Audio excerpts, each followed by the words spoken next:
something as like transparent as a podcast where like the degree of success is directly correlated to how effectively you can communicate your idea like clearly, and seeing how maybe drinking, having a couple drunk dozzers and getting less sleep, if that's something that like throws a spanner in the works, or if it's like a placebo effect of like, okay, confidence feeling based off the previous like actions you've done. I don't know. I don't think mental freshness, like going from a night out, the number one thing that I think correlates between whether I find it easier to talk or not talk on a podcast is how much I've been talking to people in everyday life leading up to the episode. Yeah. As in, it's kind of like exercise where it's just you practice it.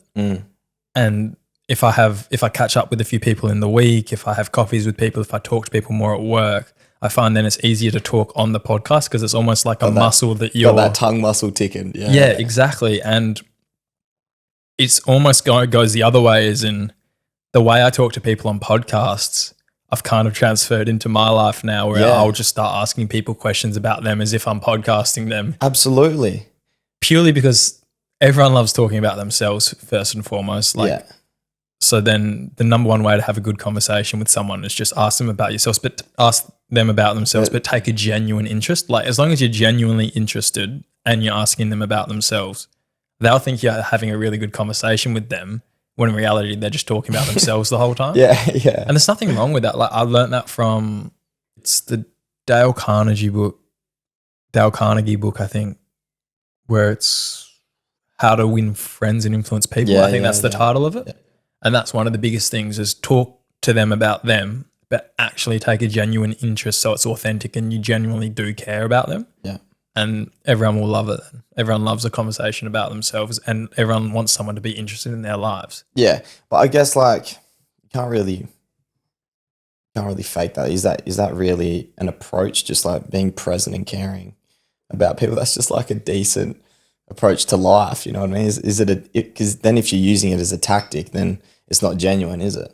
I think to start with, you mentally have to practice doing it, like take a mental note to do that, because like when I read that, for example, I then thought about it and thought about all the times I catch up with people and end up just talking about myself the whole time and who do I feel like I have the best conversations with? And I realized those are the people that just ask me about me and I just talk to them and tell them all my stuff and they just give me advice and they're not actually telling me about divulging their stuff. They're so it makes you aware of other people that do it, but I don't think it's a non-authentic thing to do if you take a genuine interest. If you're doing it as kind of like a tactic just to get on someone's favor or make someone like you, then it's not authentic. But if you actually care about the person or you're genuinely invested in the conversation and interested in their lives, I think it's completely authentic. Just because you've learned that that's a good way to converse with someone, I don't think makes it inauthentic. Yeah, absolutely. That makes sense. Welcome back, everyone. I reckon we'll keep that. That was a nice little intro in. Straight in? Yeah, okay. I'm happy to. So welcome back to the Crooked Smile podcast. Today is another episode with Leo. Here we are. And if you're watching this, you'll notice that Leo's got a different haircut. He's gone from the long, luscious hair to a buzz. I've almost forgotten about it, yeah. But so for a bit of context, why'd you buzz your hair? I guess over the last couple of months, I fulfilled the long hair thing. I wanted long hair, grew it out, and it was nice, enjoyed it. And then it sort of got to a point I was like, I want to change it up. I just want to shave my head. And then I realized when I was bringing it up as like a topic of comment, like, I'm thinking about shaving my head, people would often say, don't do it. And then I started thinking, fuck, maybe I shouldn't. So I just sort of realized that I didn't want to shave my head based off what, maybe other people were thinking maybe. So I was like, I think that's a pretty good reason to go ahead and do it. And it was something to do for yourself instead of caring about what other people think? Yeah. I think it feels like a big decision, when you grow your hair out, you're like, oh my gosh, I'm going to lose my locks. But really, it's just hair. So once I started feeling like I was giving it too much power, I was like, this is time to dethrone this beast. Well, yeah. So and also I was obviously leading up to the marathon. We had the same conversation last time. I It was the day after the marathon. Day before. You shaved it the day before. I before, thought you yeah, said you shaved that the day after. No, It's kind of like a reward. No, I was thinking I wanted to use it as a bit of fuel to the fire. I thought So did you do like a 0? Like were you like bald ski? not full bald. Just full David Goggins running a marathon around, just bald head. Yeah, nah, none of that. I was pretty close to it though. Pretty close to it compared to the long locks. Just took it down back a level. So well, last time you were on, you were talking about training up for the marathon. Yeah. And now you've done the marathon. So did you want to touch on that? Well, training leading up to it was definitely more of a mental game than physical. Obviously, like I've been keeping fit, trying to keep my body as healthy as possible. Drink nothing but water and coffee, and eat clean. Don't drink too much alcohol, stuff like that, and keep fit. But I definitely realized that like marathons and like those sort of like long-winded endurance events are definitely more orientated around like mental strength to a certain point, especially if you're not going to like break a record and you're not a consistent marathon runner. For me, I knew the importance of strengthening my mindset going into it. So I tried to do a couple of those couple tasks to strengthen up my mind, one of which was the 3-day fast leading into it. So you would have been a bit... obviously not day before. I was... You had carbs the day before? Yeah, plenty, yeah. So it was probably a week and a half out of the mara. But I just thought, one, obviously deplete all my fuel stores or my glycogen and then build it back up, so freshen all those up, and then also just, get more familiar with the doing something that you're not enjoying for a prolonged period of time and continue and maintain composure. And I think that's a pretty good, a good opportunity to practice that, the fasting, What was harder, the training or the marathon itself? Marathon was actually a joy. It was a true joy. I had my brother running next to me for 30 of the 42 Ks. So, he had like, he was supporting me throughout the whole thing, had holding the bottles, giving me salt tabs, had the gels there like on the timer for every 45 minutes. So bodily wise, my body was healthy and strong, and I had the nutrition down packed and had my brother there as support. So I was feeling very strong in that regard. It really was only a test of mental strength, and just staying focused. And that's something, I'm glad that I understood that was something that I was going to have to dip into, and did some practice there. So I felt prepared. But yeah, on the day of the marathon, by the end of it was interesting because I've heard like people say that by K30, that's when the real marathon starts. And, my brother said that to me, I think mid run. I was like, okay. And then you stopped at K30. No. I was zooming by K30. But your brother stopped running with you at K30. No, there was 4 laps. He did 1 and 2 and 4. The third one I did by myself. Yeah. So how was the third one by yourself? The third one was actually probably my favorite for the reason of I could just get really in the zone. I just zoned in. I was actually saying a mantra out to myself to like really try calibrate a strong mindset towards it. I was I won't say it, but I kept repeating just a simple sentence out loud. I think I will say it actually. Out loud? Yeah, out loud. I was saying the body will yield, the mind will not. Just on loop, out loud. And that really gave me... Was this the whole time or just on the third lap? Just the third lap, You didn't want to say it in front of your brother? No, I don't know. I wasn't really thinking of that. But when I had the sort of opportunity to focus on how I was going to get through it without like using my brother's presence as a support to push me through it, you know what I mean? When I was just like using my own tools. So you learnt the most about yourself on that third lap, you think? I definitely got to, apply my own practice the most in that third lap, which, but yeah, by the end of that third lap, I started running on the fourth, and my brother met up with me as well. And I was just feeling super strong. And I started, I ran my fastest 10Ks in those last 10, and I was just, I felt really strong right till the end. So I think that using that mantra was something that was really helpful. Biggest lesson you learned from it, the overall experience? I know there'd be a lot of takeaways, but what would be the one most significant takeaway that you learned? I'd say probably just realizing the capacity that you have. Like your body is very strong. Your body's very strong, and depending on how you see a situation, it really determines how difficult it feels. It's a relative feeling on how much you're mentally preparing for pain or suffering. It's like you sort of invited in, and that was probably one of the first times that maintaining composure throughout a longer, challenging experience, like physical experience, was something that I actually felt having a stronger mindset towards it made my physical effects like I was much more in control of my body, just through the use of the mind. And you're more capable of what you think? Yeah, well, it's definitely like it makes you think, I want to push this thing further. I want to see how far and, what the limits truly are. So here's something that I listened to recently on another podcast, Modern Wisdom, was he was interviewing a doctor, and the doctor was talking about how he did this breathwork course with this guy for 4 weeks, 2 times a week.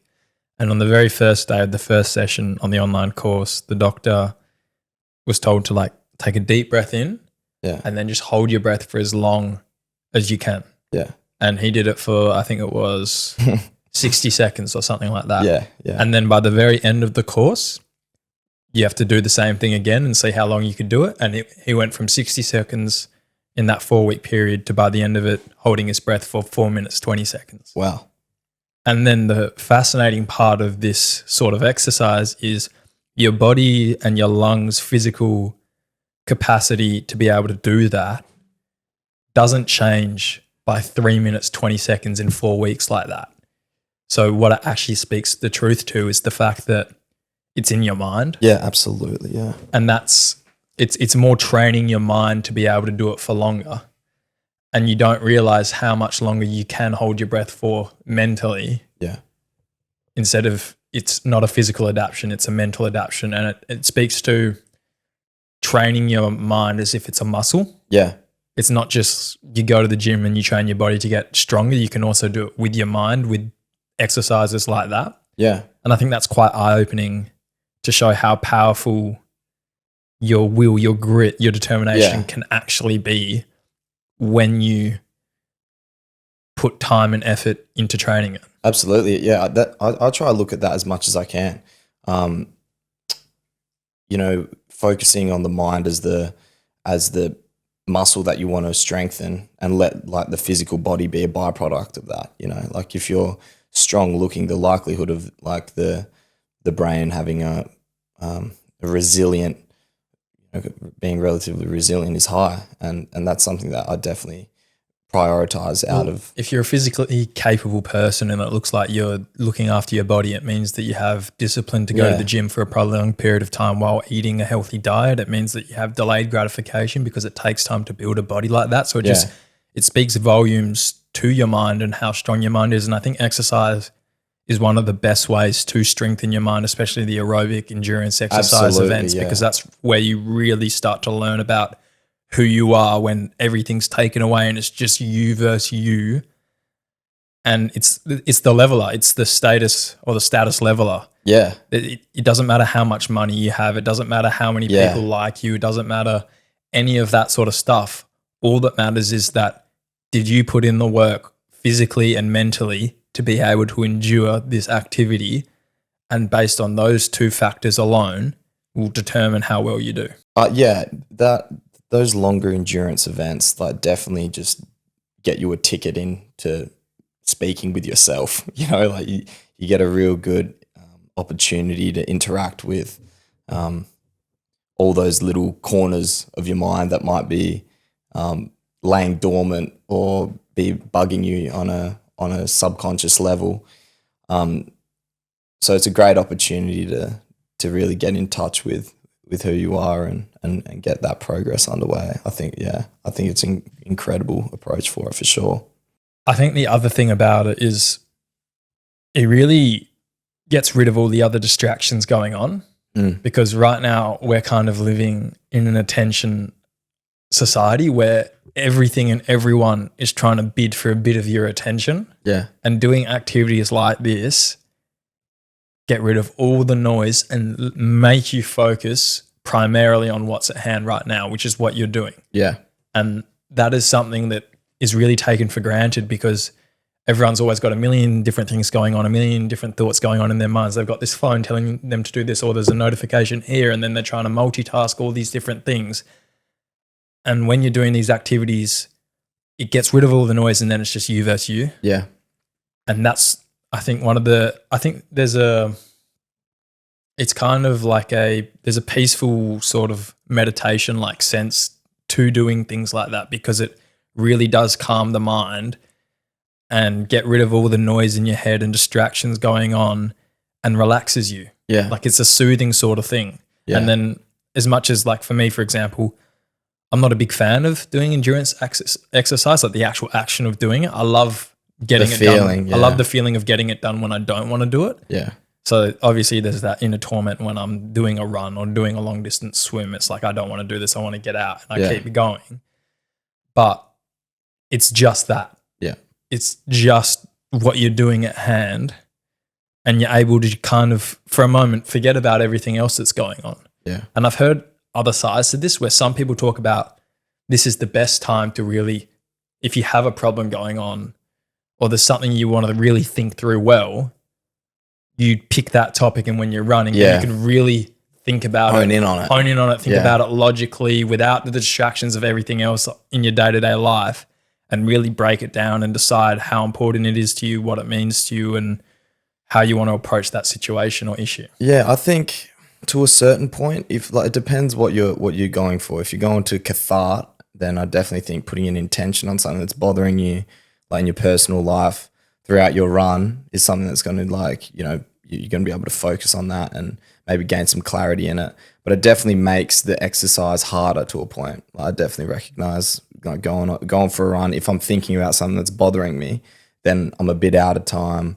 You know, I'm feeling like I'm breathing a bit more consciously, you know, and it's just, it's more of a traumatic experience on the body. And, you know, that's why I think like the use of that mantra was something that was like super effective in just applying my brain enough to focus into presence, you know, and not be thinking out of time, which not be elsewhere. Yeah, exactly. And I guess you only really have the opportunity to do that and take that approach if you've done that back end work. You know, I definitely think, you know, something like an endurance activity has the capacity to be like vastly traumatic or like relatively enjoyable, depending on how, like, if these demons that you get faced with, like we all inevitably have, is this the first time you've got to say hello to this guy, or do you know what you're in for going into it? Yeah. So it's like if you've been pushing things away for a long time and you haven't had that sort of like approach to face those topics in a day-to-day sort of sense, and, you know, come to a point of acceptance with this and, you know, make progress down that path, then jumping into something like a marathon or a long distance endurance event is a fucking fast way ticket straight into those topics. What other things do you think there is that does the same thing? Because this is what I try to think about, and I struggle to come up with other things. I think not doing anything. Forcing yourself to not do anything. Yeah. So I think like the two extremes on opposite ends, like obviously there's nothing more constantly like activating than a marathon, and on the exact opposite end of that scale, like let's say meditation or something, just like sitting there for 20 minutes and doing doing just clearing nothing. your mind and just seeing whatever thoughts come to mind. Yeah. I think both of those probably are achieving the true. Interesting thing. Because there is so much stuff about meditation having similar effects on the brain as exercise. Yeah. And how it can alleviate stress, but also stop your brain from aging as fast. Like, yeah, right. there's studies to show that like your biological age, if you do enough endurance exercise for a certain amount of hours throughout the week, like makes your biological age for your body, keeps it younger. Yeah. Because there's all this biohacking stuff and there's all these apps where you can compete with your friends to see who has the youngest biological age, like from all the health metrics. Yeah. And it can become addictive, but it's a healthy addiction to have compared to some other addictions. Absolutely, yeah. But at the same time, though, man, you know, I saw this like little snippet of a program on Netflix saying, this guy's who's like addicted to biohacking. He's got, you know, something like 100 pills he takes in the morning, like the focus from start to finish. I think I know He's this. got it all mapped out. He's like looks a bit paley. Yeah. I think it's Brian Johnson or something like that. Yeah. And like you see, like if you want to go too far down the biohacking route, that's what he's doing for a living. You. Like his project is seeing how long he can live for by sustaining every optimal metric. Like, and he's doing it to try and find out all these different things. Yeah. It's like there's a lot of flack around him and a lot of controversy because it's like so extreme, but he's literally just experimenting on himself to see what he can learn from it and documenting the whole process for society to see. So I see both sides. Yeah. There. But with that one, it's like those are all tangible like metrics that he's using, like measuring this chemical going in, this exposure to red light, sleep, all of those things. But the intangible of stress, you know, in trying to abide by this strict routine is something that gets lost in the whole experiment. Because how are you going to measure something? Well, I think one of the biggest ages is stress. Exactly, inflammation. stress is the biggest killer. Like, you see photos of people before they went to, say, World War II, and then 2 years they'll come back and they'll look like 10, 15 years older because of the stress and the sleepless nights that it had on the body. Yeah. So I think reducing stress in your body is one of the number one ways that you can stop your body from aging. Yeah. And one of the best ways to alleviate stress is getting proper sleep, because that's when your body repairs itself and decreases the inflammation in your body, et cetera, et cetera. And in today's society, sleep is one of the lesser prioritized things on the spectrum of work, exercise, family and friends, vices, addictions. And sleep is always the first thing to get compromised for. Absolutely. And I think it should be at the other end of the spectrum where sleep should be the first thing you prioritize. And that's something that I noticed post my shoulder surgery was the first 2 weeks I'd say that year, that I was able to go to bed when I felt tired and wake up on my own like body clock.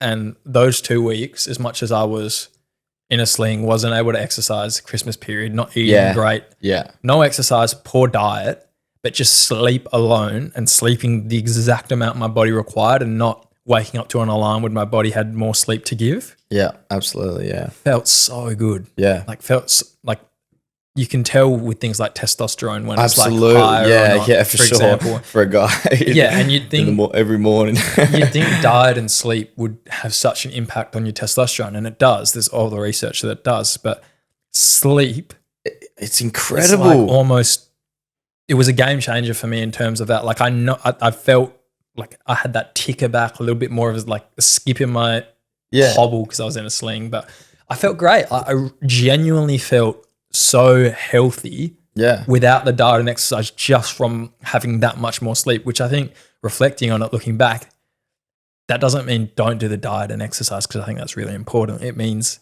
I need to look at maybe the fact that I haven't been getting enough sleep, or that I'm compromising sleep on specific nights for whatever reason, and I need to start prioritizing it more. Yeah. Well, that's the thing. It's like sometimes in the pursuit of doing something good, you almost like it creates its own undoing, like by trying to prioritize health and maximizing testosterone, let's say. And like you're going through all this biohacking, I've got to wake up earlier and eat all this and that huge routine that, you know, can go any which way. And then you're actually, throughout that, you've created you've introduced more stress into your life, because you've created a rigid like program that you need to abide by, that you're stressing against constantly. Like, oh, have I done this at the right time? Is that, you know, where have I gone wrong? That's where you're thinking consistently.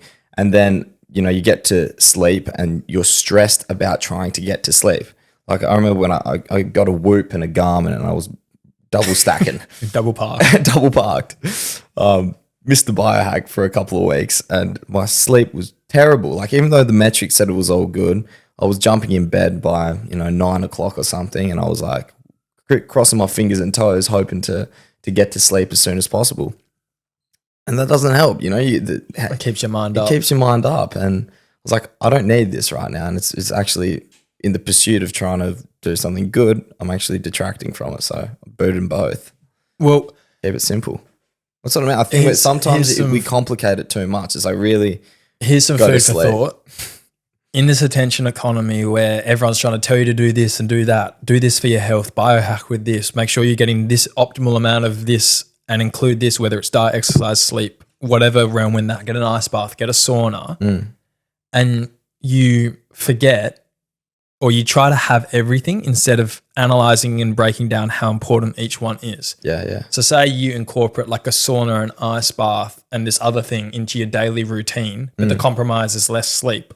Well, that little bit more of sleep, that extra hour and a half of sleep every single night, compounded over your whole lifetime, versus doing the cold exposure, bath, the cold sauna, exposure, all of that hour and a half of sleep probably would have a greater impact on your health and your longevity than incorporating all of those other things. Yeah, arguably. This is just an example, but there are so many like real things of this where we try to have everything instead of prioritizing the fundamentals that overall will have a greater impact than trying to add all these things.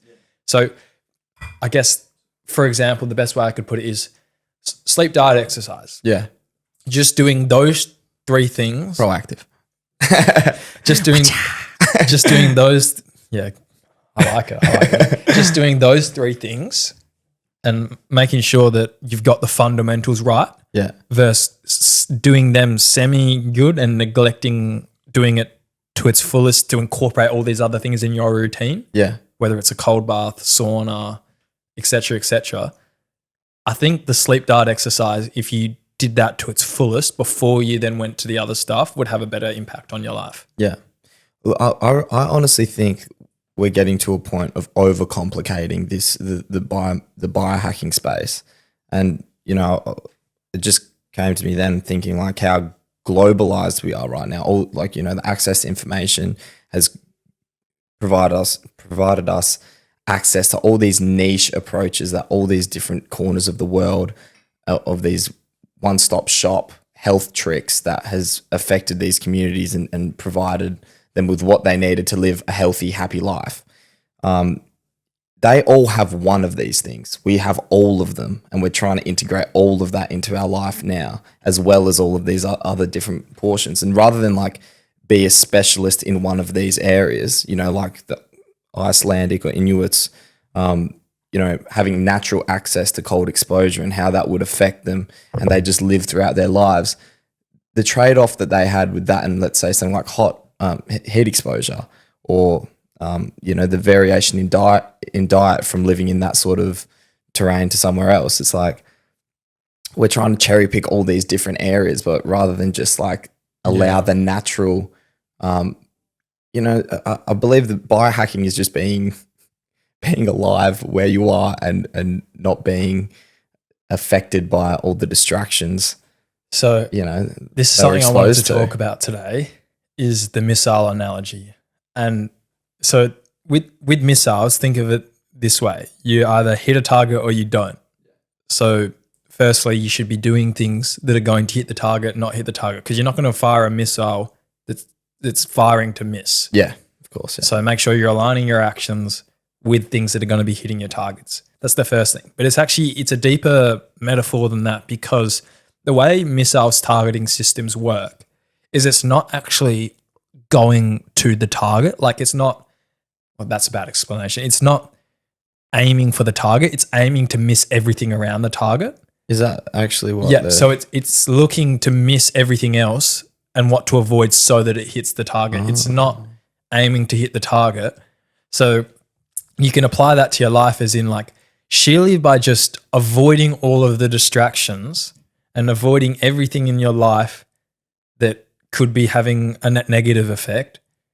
You don't even have to purely focus on the positive by just taking out all the noise and taking out the distractions. It just leaves you with the clear path of doing the right thing, and you're going to hit your target, which is the missile. Simplifies it. Simplifies it. So it's not even so much, I have to have all these different biohacking goals, have to do all this different stuff to make sure I'm hitting all these markers, all these goals. Yeah. Just get rid of all the bad stuff, and already that's putting you on a path to the right stuff. Yeah. Yeah. And then it's a clearer path because there's so much less noise. And I found that, I heard that on Modern Wisdom as well with, I think, a different guest. When I heard that, I was just like, damn.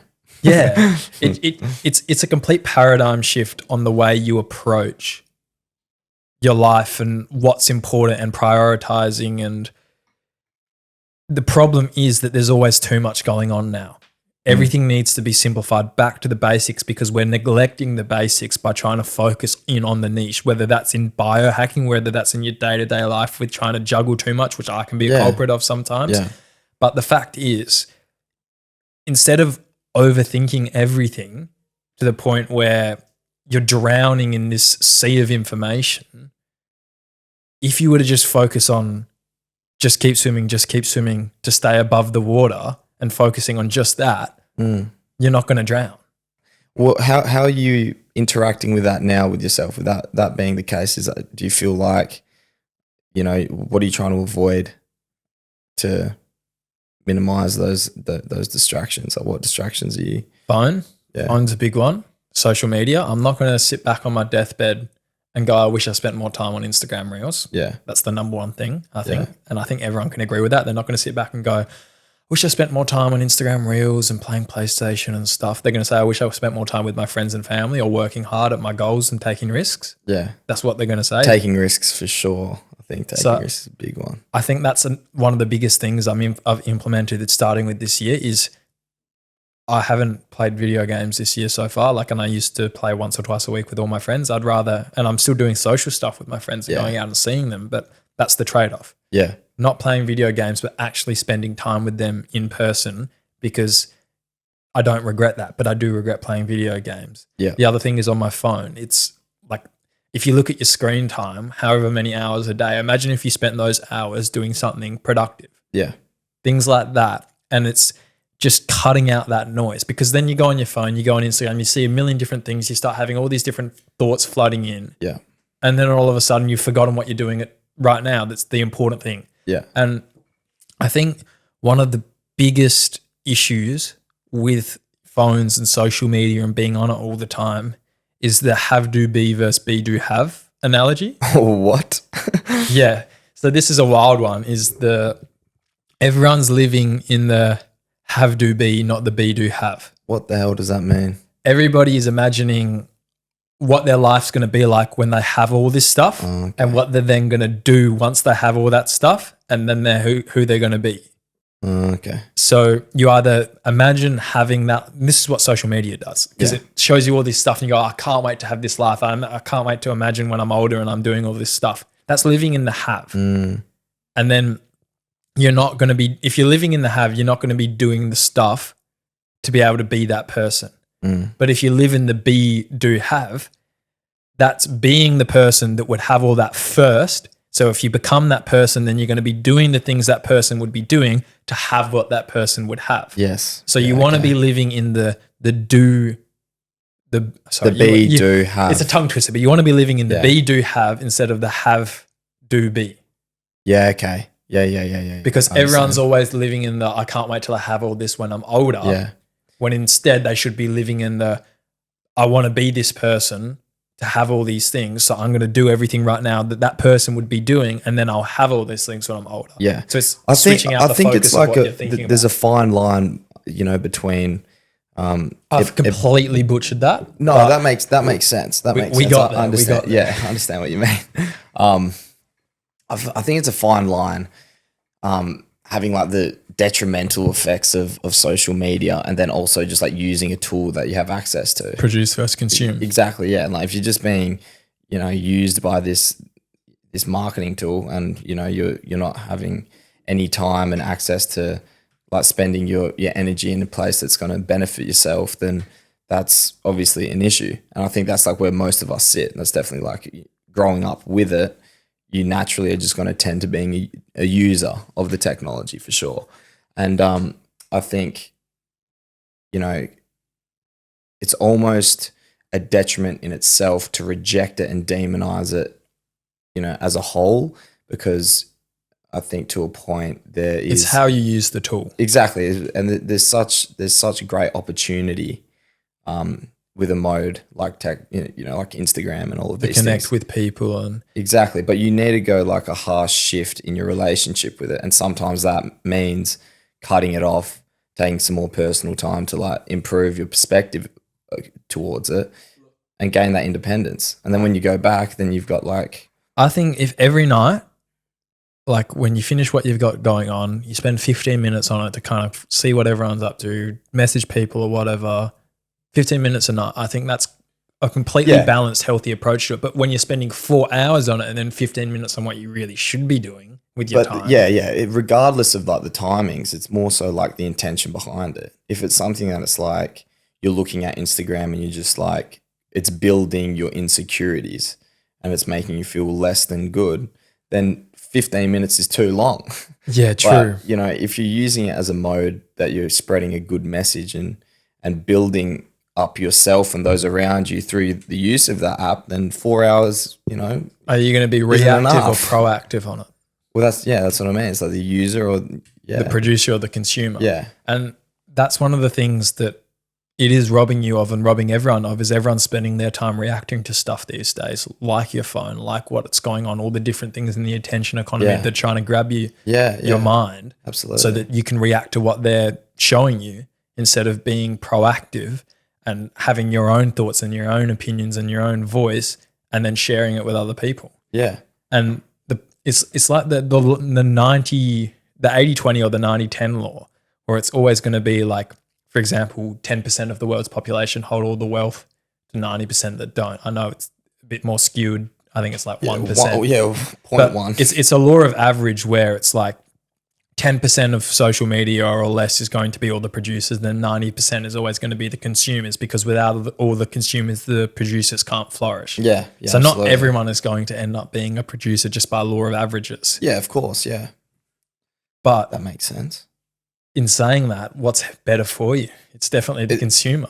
Well, I think if you're going to be a consumer, you're going to be a non-participant. it's definitely the producer. Yeah, producer for The sure. producer's definitely going to be healthier for you because you're having your own thoughts, you're being proactive, you're not reacting to everything. Yeah, I suppose either consumer or producer with the right intention. That's really the determiner. So what is the right intention?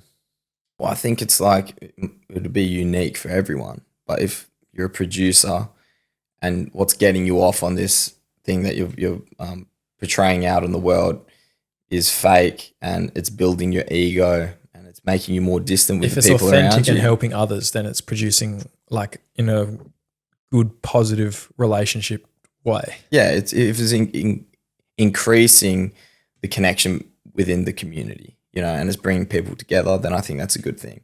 And as a consumer, being brought together through good content, you know, let it happen. So it's really just, if you're on the other end of that, if you're a producer that's, you know, increasing and capitalizing off people's insecurities, then, you know, what you're doing is just you're creating a divide amongst the people. And I think that's the issue. Yeah. So what are ways in the last kind of half year to this year that you were reducing noise in your everyday life? Well, so I think, you know, as I'm sure we've all we have a version of this ourselves. My relationship with pretty much all things had gotten out of hand purely just because growing up, you're not really conscious of how you're using things and how it skews out of the direction that you want in, like, from a step back, like the direction of life you want to take. Then you look at the minuscule like relationships that you have with different aspects of your life, and you say, this is actually pulling me down a different direction than the direction I want to take in my life. So over the last 6 months, I've sort of realized that there was a bit of wiggle room in where I want to go and with what I'm doing. And I took more of an approach of, okay, to reestablish this relationship with not necessarily a bad thing. maybe a bad intention, not purely, but to a point. I need to take this back a notch, grow myself, understand myself a bit better, build that sort of like confidence that isn't reliant on these external things.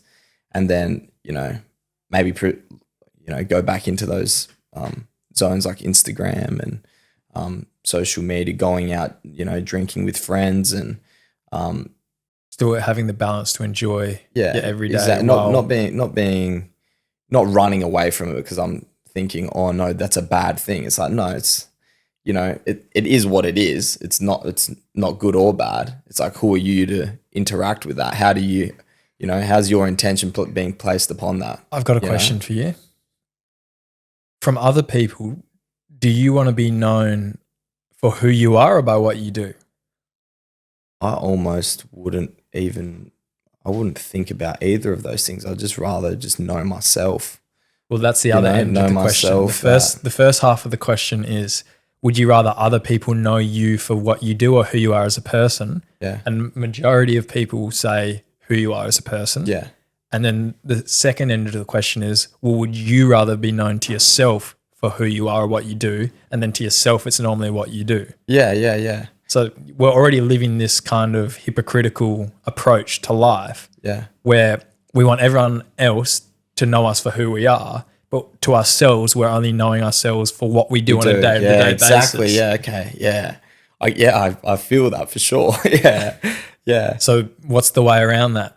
Because what do you want other people to start knowing you for what you do? No, you want them to know you for who you are. So then it's at the end of the day, though, or do you think they're not mutually exclusive? Do you think it's kind of together? I suppose the only one really holds significance if you don't have that knowing yourself thing down packed already. So you think you should be knowing yourself for who you are, not what you do. But then what defines who you are? What you do, exactly. So maybe it's the question's a bit got a kink in it.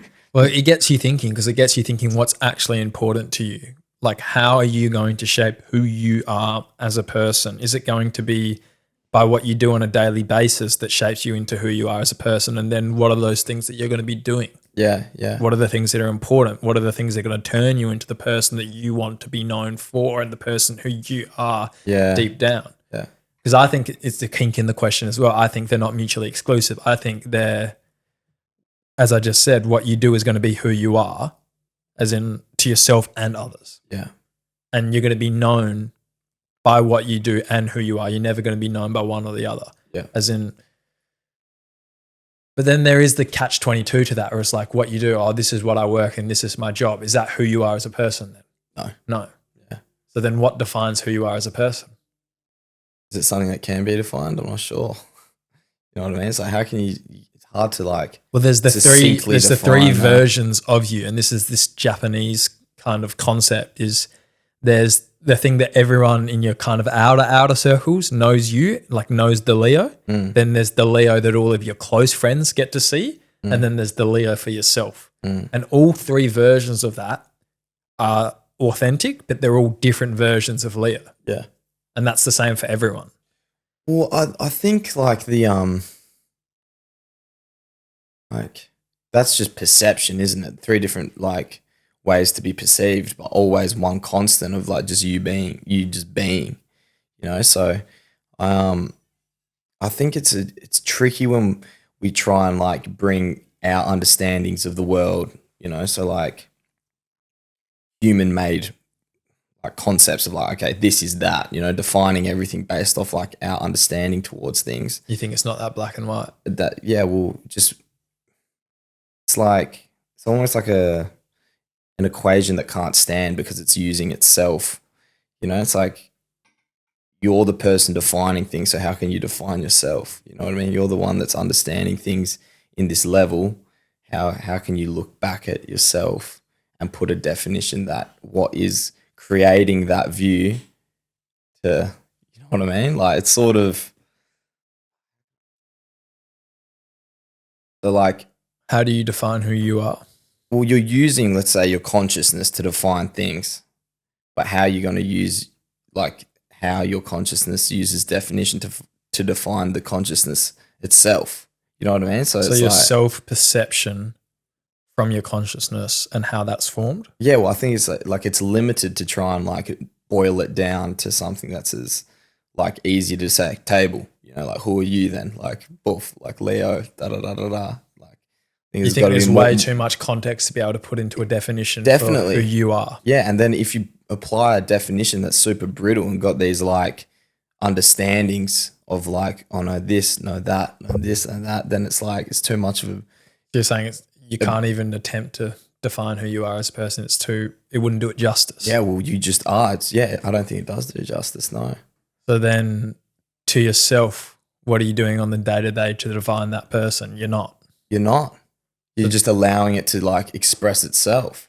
So then what guides your moral compass? What guides your day-to-day actions and what you do?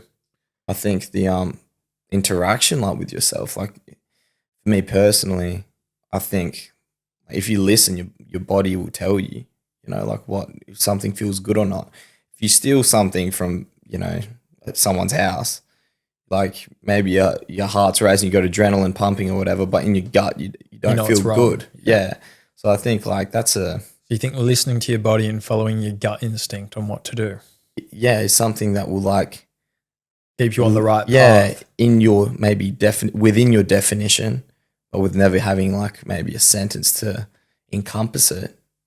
It's more of a practical application than a theoretical understanding. Yeah. You know what I mean? Whenever you have that gut feeling not to do something, you should listen to it. Or to do something. Or to do To something. do something, to put yourself in that scenario. Like, I want to do that, but I'm scared. Like, Well, a lot of the time when you have the gut feeling to do something, but you're actually scared to go out and do it, it's not because of anything tangible that's stopping you. It's because of a societal construct. As in, like, you don't want to do something because it's not deemed like the norm, or it's not deemed as if other people are going to like it. Like if you want to go start a podcast, like, and not many people, you know, have podcasts. They're at like the Perth, like tall poppy syndrome, all that sort of stuff. Yeah. It's then like, well, I have this gut feeling that I really want to start this and like do something with my time. But what if it doesn't work? What if no one listens to it? What if all your friends hate it? Like, what if people start making fun of you? And then that's all the outside pressures. Yeah. But if you follow your gut, You'll do it. exactly. Exactly. And like, it's learning to like realize what voice is talking to me right now. And what should you listen to? Exactly. The voice of insecurity or legit like pure like compulsion. And what really matters, whose opinions really matter to you. And at the end of the day, whose life are you living? Are you living other people's lives, or are you living your own life? Because if you're then going to go off, oh, well, I'm not going to start the podcast, for example, then because all these other people will think it's weird. Yeah. Well, then they're in control of your life. You're quite Exactly. literally giving them the power over you to make your own decisions. Yeah. And I think one of the best things you can do is give the power to you. Yeah. Focus on what you can control and allow for yourself to make the best decisions for you, and not make decisions based on what other people think about you, because then you're not living your own life. You're in the passenger seat, not the driver's seat. Yeah, absolutely. So is that something that you've had a relationship with or learnt about from doing things like this marathon and shaving your head? Absolutely. It's like when, you know, even probably a year ago, the first thing like after doing a marathon, what do I want to do? I want to tell everyone about it. You know what I mean? But like this time it's like, I don't know, you hear the voice within yourself of like, okay, I want to show this off for a Who are reason. you doing it for? Who am I doing this for? Yeah. And if it's for someone else, then it's like, it's fucking worthless. Because you could run a marathon in an official event, or you Yeah. could wake up at 4 a.m. on a Saturday morning and do one. Exactly. At the end of the day, who are you really doing it for? Exactly, man. And I think like that, like low and slow approach of like building. There's that quote of like build a mountain with layers of paint. You know what I mean? It's like that slow approach of, you know, maybe it's not going to be a volatile like, I just got like all this love from all these people and I got 1,000 likes and, you know, everyone tells me they love me. But within, you know, I'm still sitting low and everyone else might think otherwise, but I feel it within. It's like you, in my mind, this new age of volatile success of going skyrocketing and then dropping off, or, you know, whatever it is, even if it continues, without that internal sort of growth that like takes time and, you know, that like hard effort. And, you know, I feel like the only real importance is how it feels to you. You know, if you're in the highest heights and, you know, the greatest limelight, but you've got that imposter syndrome of like, oh, I actually don't feel like I belong here, then it's the feeling's fleeting, I'll give you an example. This podcast could either get 1 million views an episode, 100,000 views an episode, 1,000 views an episode, and a couple hundred views an episode, yeah, 10 views an episode. No matter which one it was, I would still do it. yeah, As in, I'm doing this because I enjoy doing it. I enjoy having conversations with people. And the fact that if I can have a positive conversation with someone and one person can take away something good from that will positively affect their lives, yeah, that's great. yeah, But at the end of the day, I'm going to keep doing this whether thousands of people or no one's watching it, because I enjoy doing it for me and it's what I want to be doing as a person. yeah, absolutely, man. And yeah, that's the thing that's like that authenticity. You know what I mean? That will push past those barriers when it gets hard, I think that's like the fuel behind, the fire is like that intention towards it. Finishing on that topic of me saying I hope someone can take this, like something from this in a positive way. If there is anyone still listening to the end through this long conversation, I really appreciate it. I appreciate you guys if you're watching to the end. Thank you to anyone that is. Please comment, please let us know if you like this type of combo, if there's any topics in particular about this sort of kind of genre of conversation that you guys want us to break down or talk about, because we're happy to. So Absolutely, man. Yeah. And it's a pleasure having you on as always. Always, mate. I love batting around good ideas. Sweet. Well, we'll wrap this up, but we'll do another one soon. Absolutely. Sounds good. Thanks, everyone. Keep easy. If you get lost, I press the rewind so you don't see now. I know I can tell that you a winner. I'm making key lime cause I was living in the backseat till you bagged me. All my niggas never playing games like we Backstreet. When she's talking, feel like poetry in motion, and I feel like I'm chosen. When she look at me, I'm getting lost up in that ocean. Everywhere in motion, they ain't got a notion. I wanna tell the world.